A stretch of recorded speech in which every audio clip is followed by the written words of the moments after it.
여러분 안녕하십니까. 15분의 기적 태필린 복음의 저자 박종신 목사입니다. 저는 계속 태필린 복음을 연속으로 강의하고 있습니다. 오늘은 6번째 시간으로 쉐마의 두 번째 관문은 하브루타이다. 쉐마의 두 번째 관문은 하브루타이다 라는 제목으로 오늘의 강의를 진행하겠습니다. 먼저 신명기 6장 4절부터 9절의 말씀을 다시 한번 제가 읽어드리겠습니다. 이스라엘아 들으라. 우리 하나님 여호와는 오직 유일한 여호와이시니 너는 마음을 다하고 뜻을 다하고 힘을 다하여 내 하나님 여호와를 사랑하라. 오늘 내가 내게 명하는 이 말씀을 너는 마음에 새기고 네 자녀에게 부지런히 가르치며 집에 앉았을 때이든지 길을 갈 때이든지 누워 있을 때이든지 일어날 때이든지 이 말씀을 강론할 것이며 너는 또 그것을 내 손목에 매어 기호를 삼으며 내 미간에 붙여 표로 삼고 또 내 집 문설주와 바깥문에 기록할지니라.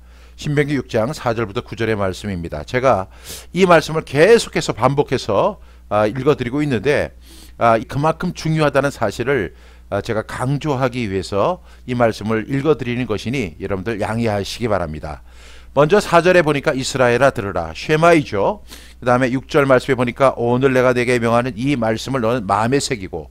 많은 분들이 이 성경 암송을 빼고 갑니다. 그냥 하브루타와 테필린에 집중하는 분들이 상당히 많이 있는데요. 사실은 여기서 제일 중요한 명령은 성경 암송이라고 지난 시간에 누차 말씀을 드렸습니다. 사실 성경 암송이 없는 하브루타는 무의미하고 성경 암송을 하기 위해서 테필린이 있는 것입니다. 따라서 이 쉐마는 반드시 성경 암송을 통해서 하브루타를 통해서 테필린으로 기결이 돼야 됩니다. 지금 우리는 테필린 복음이죠. 이렇게 꼭 성경 암송이 있어야 합니다. 그리고 오늘 이 말씀 6절 말씀에 보면 이 말씀을 너는 마음에 새기라고 했죠. 그런데 7절에 보니까 이 말씀을 강론할 것이며 할 때 이 말씀은 동일한 이 말씀입니다. 그리고 너는 또 그것을 또는 무엇이냐면 그 6절에 있는 이 말씀 7절에 있는 이 말씀을 내 손목에 베어 기호를 삼고 내 미간에 붙여 표로 삼아라. 테필린에 대한 강조를 하고 있습니다. 쉐마의 두 번째 관문은 바로 하브루타의 명령이라고 말씀드렸습니다. 하브루타는 쉐마의 두 번째 명령입니다. 첫 번째 명령은 성경 암송의 명령이라고 했죠. 하브루타에 대해서는 그 효력에 대해서만 간단히 소개하고 앞으로 있을 이제 하브루타 세미나에서 자세히 설명하도록 하겠습니다. 그리고 지금 전국에서 하브루타 혁명이라는 제목으로 전국 투어를 하고 있는데 이 하브루타 세미나에 참여할 수 있기를 바랍니다. 7절 말씀에 이 말씀을 강론할 것이며 라고 했죠. 이 강론이라는 것이 바로 하브루타입니다. 이건 설교를 의미하는 게 아닙니다. 그리고 뭐 성경 공부를 의미하는 것이 아니라 집에 앉았을 때이든지 길을 갈 때이든지 누워 있을 때이든지 일어날 때이든지 뭐 길을 갈 때 어떻게 설교를 하겠어요. 그리고 뭐 집에 앉아서 누워 있을 때 어떻게 그것이 아니라 이 말씀은 누워 있을 때에도 서로 질문하고 대답하고 토론하고 설명하는 것이 바로 하브루타입니다. 유대인들은 이 하브루타를 3,500년 동안 실천해 왔다는 사실입니다. 여러분 이 하브루타라는 것이 최근에 한국에서 유행하고 있는데 이것은 하나의 유행이 아니라 사실 유대인들은 이미 3,500년 사실 모세 율법 받은 이후에 그때부터 계속해서 하브루타를 실천해 왔다는 사실을 말씀드릴 수가 있습니다. 두 번째는 예수님도 하브루타를 학습하셨고 후에 하브루타로 1:1 만남을 가지셨습니다. 예수님께서도 하브루타를 하신 분입니다. 왜냐하면 예수님 유대인이셨고 이 하브루타의 역사가 3,500년이라고 말씀을 드렸죠. 근데 예수님은 2000년 전의 분이십니다. 그래서 이미 하브루타 교육이 유대인들 속에서 자리 잡고 있었고 예수님도 하브루타로 학습하셨습니다. 그리고 후에 하브루타로 1:1 만남을 통해서 사람들을 변화시킨 그런 내용들이 성경에 많이 기록되어 있습니다. 누가복음 2장 46절에서 47절 말씀을 보면 사흘 후에 성전에서 만난즉 그가 선생들 중에 앉으사 그들에게 듣기도 하시며 묻기도 하시니 듣는 자가 다 그 지혜와 대답을 놀랍게 여기더라. 이렇게 말씀하고 있습니다.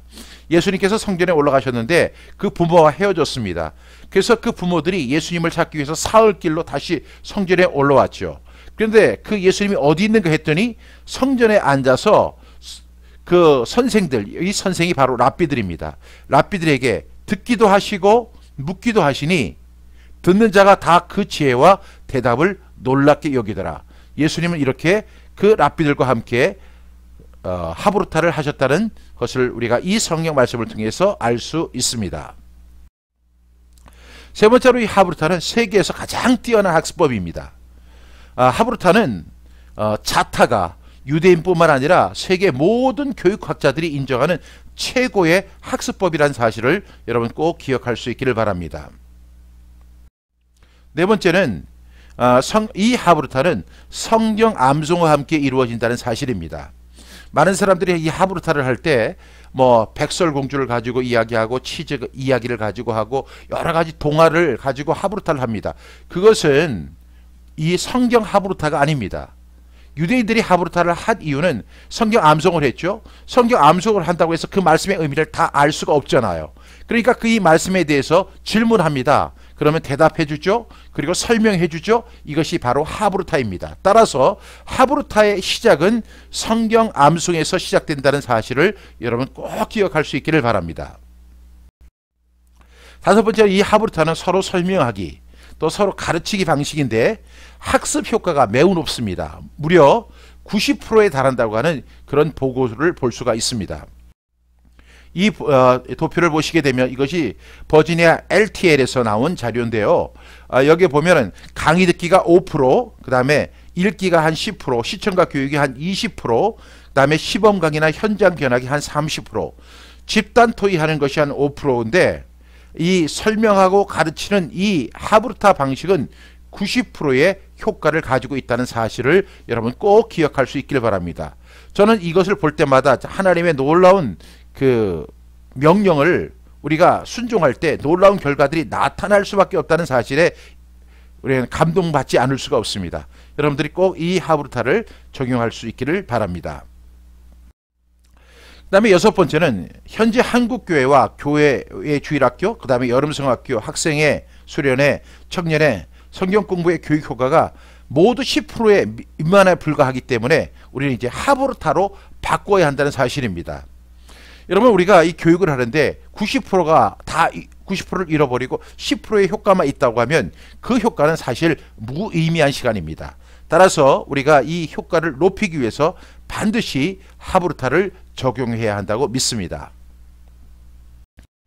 일곱 번째는 이 하브루타는 신앙 개선과 학습 효과를 위해서 이 선택의 문제가 아닌 반드시 시행해야 할 하나님의 학습법입니다.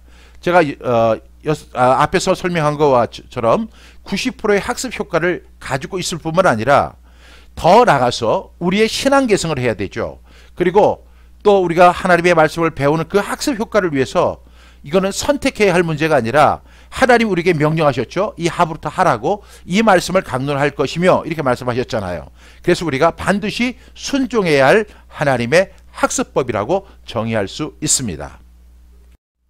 오늘 저는 이 하브루타에 대한 강의를 드렸는데 제가 쓴 이 하브루타라는 책이 있습니다. 이 책을 보시게 되면 하브루타에 대한 자세한 내용을 여러분들이 안내받을 수가 있습니다. 다음 강의에서 또 뵙겠습니다.